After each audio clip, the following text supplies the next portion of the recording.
ప్రముఖ పుణ్యక్షేత్రమైన భద్రాచలంలో బెల్ట్ షాపుల దందా విచ్చలవిడిగా కొనసాగుతుంది. సిండికేట్ వ్యాపారం 3 పువ్వులు 6 కాయలుగా వెలిగిపోతోంది. సంబంధిత అధికారులు పట్టించుకోకపోవడం పట్ల స్థానికులు విస్మయం వ్యక్తం చేస్తున్నారు. నామమాత్రంగా అమ్ముడుపోతున్న బ్రాండ్లను మాత్రం వైన్ షాపుల్లో ఉంచి మిగతా బ్రాండ్లన్నీ బెల్ట్ షాపులకు తరలిస్తున్నారు. కావలసిన మద్యం దొరక్క సామాన్య మందు ప్రియులు అత్యధిక ధరకు బెల్ట్ షాపులను ఆశ్రయించి కొనుక్కోవాల్సి వస్తోందని వాపోతున్నారు.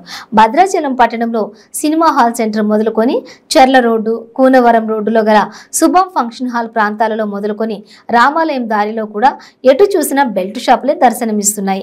ఎక్సైజ్ అధికారులు మాత్రం చూసి చూడనట్లు వదిలేస్తున్నారని పలువురు చర్చించుకుంటున్నారు. పట్టణంలో 200 షాపులు నిర్ణీత సమయము అనేది లేకుండా అమ్మకాలు జోరుగా సాగిస్తున్నాయి.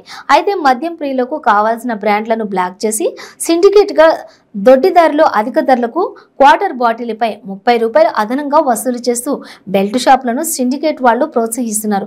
బెల్ట్ షాపులకు వెళ్లేసరికి అదనంగా 40 నుంచి 60 రూపాయల వరకు సామాన్య మద్యం ప్రియులు కొనుక్కోవాల్సి వస్తోందని ఆవేదన వ్యక్తం చేస్తున్నారు. ధరలు ఎక్కువగా అమ్ముతున్నారని కంప్లైంట్ చేస్తే ఇటీవల 2 నెలల క్రితం టాస్క్ ఫోర్స్ అధికారులు దాడులు నిర్వహించారు. దాడుల్లో భాగంగా ఐటీడీఏ రోడ్ లో ఉన్న ఒక షాపుని సీజ్ చేశారు. బెల్ట్ షాపులు కూడా ఒక 15 రోజుల పాటు మూతపడ్డాయి. తర్వాత నుంచి మళ్లీ యథావిధిగా పట్టణంలో బెల్ట్ దందా కొనసాగుతోంది. వచ్చేది శ్రీరామనవమి పండుగ కావడంతో 2 రోజుల పాటు వైన్ షాపులు మూతపడనున్నాయి. ఇంకా చాటుగా అత్యధిక ధరలతో సామాన్యులు కొనుక్కోవాల్సి వస్తోందని కొంతమంది చర్చించుకుంటున్నారు.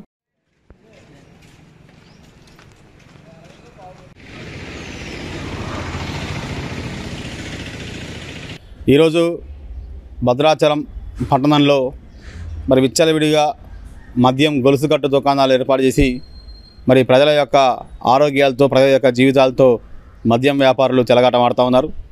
ఇలా సాక్షాత్తు దక్షిణ అయోధ్యగా పేరుగాంచిన భద్రాచలంలో రాముల వారి గుడి చుట్టే దాదాపు 10-15 బెల్ట్ షాపులు ఉండి, అదేవిధంగా భద్రాచలం పట్టణంలో ఏ మూల చూసినా, ఏ రోడ్లో చూసినా కూడా మరి విచ్చలవిడిగా ఎటువంటి ఇబ్బందులు లేకుండా మరి ప్రజల మీద బహిరంగంగా దోపిడీ చేయడానికి మద్యం సిండికేట్ వ్యాపారులు తయారైనారు. తక్షణం ఇలా ఎక్సైజ్ శాఖ అధికారులు కూడా ఇలా కళ్ళుండి చూడలేని స్థితిలో వాళ్ళు ఉన్నారు అని అర్థమవుతూ ఉంది.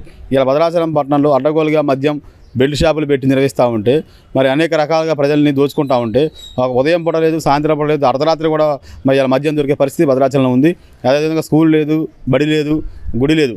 ఎక్కడ చోటు దొరికితే ఆ చోట్లో మద్యం షాపులు పెట్టి, బెల్ట్ షాపులు పెట్టి విపరీతంగా మద్యం ప్రియుల్ని దోచుకుంటా ఉన్నారు. తక్షణం ఎక్సైజ్ శాఖ అధికారులు ఆలోచన చేసేయాలి.